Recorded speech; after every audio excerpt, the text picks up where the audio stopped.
Today, nandito nga po pala tayo ngayon sa Townhouse Unit C by Eastern Park, Binangonan.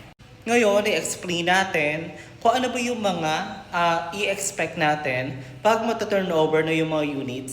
Pag mata-turnover na po sa atin sa Unit C, ito po yung i-expect natin pagdating sa labas ng bahay. Bali, pagdating sa ating carport, cemented na po ito. And then dito naman po sa gilid, we have a dedicated space for our pocket garden. And then yung pinaka-property line po natin, ito nakikita natin sa gitna. Kaya kahit may kapitbahay po tayo, malinaw kung ano po yung magiging property line natin versus doon sa ating kapitbahay. Dito din po sa labas, meron na tayong mga saksakan katulad dito. We also have the faucet here, and at the same time, we also have saksakan din dito sa ating labas. Dalawa to, included na po to sa ating turnover. Ngayon, pasok naman tayo sa ating unit. For our windows, so ito po ay sliding type.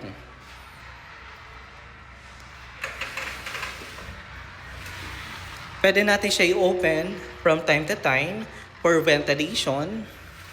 And kahit hindi naman natin siya i-open, as you can see, malinaw. Malinaw yung pagpasok ng sinag ng araw dito sa ating mga unit. Kaya kung iikot tayo dito, mapapansin natin na maliwanag siya. Kahit hindi tayo mag-open ng light sa tanghali or sa hapon or sa umaga, maliwanag pa din sa ating unit. For our door, this is steel door. Punta naman tayo ngayon sa ating toilet and bath. Sa toilet and bath natin, kasama na po dito yung shower head. And then pagdating po sa ating tiles, so from ano po ito from floor to ceiling. So yung ceiling niya kalahati. So basically, semi-finish po ito. And then we also have this lavatory. Bali yung tiles natin, hindi lang siya sa may ceiling. We also have dito sa ating flooring. So that's our toilet and bath. Ngayon, punta naman tayo sa ating kitchen area. Sa kitchen area po natin, kasama na po sa ating turnover itong countertop. Sa countertop natin, may kita po natin dito yung ating faucet, ating lababo, and we will have cabinet here. So ngayon hindi pa na siya na-install, but based on our house specifications, ayun po yung makasama sa ating turnover. Ngayon, punta naman po tayo sa ating service area. Ang service area natin guys, ito po siya. Spacious itong ating service area.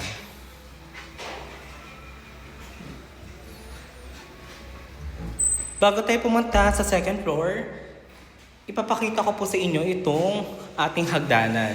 Yung hagdanan natin guys, is a combination of steel and at the same time, ito pong buhos na apakan ng ating mga hagdan. Wala pa po itong railings, gawa ng si Unit C po ay isang semi-finish. Kumbaga, we have a freedom to renovate or to customize our unit. Ayun naman po yung advantage ng isang semi-finish. Kung mapapansin natin, di naman natin kailangan maglaan ng malaking amount for renovation. Let's say, we are tight on budget, o kaya naman di pa natin siya gagamitin, gusto lang natin siya for investment purposes, maganda si Unit C. Ngayon, nandito po tayo sa second floor at ipapakita ko po sa inyo yung ating harapan. Meron tayo ditong malaking bintana, sliding type din po ito. And then makita po natin dito yung ating mga kapitbahay. Ongoing ang ating development dito, lalo na sa mga Unit C, Unit B, Unit A, and dito sa ating mga duplex.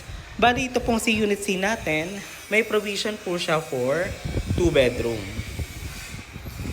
Bawat room din, let's say gusto natin siyang ipa-divide into 2, we have dedicated space for our window type.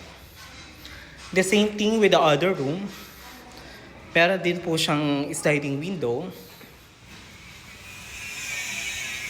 And also, we have our dedicated space for window type.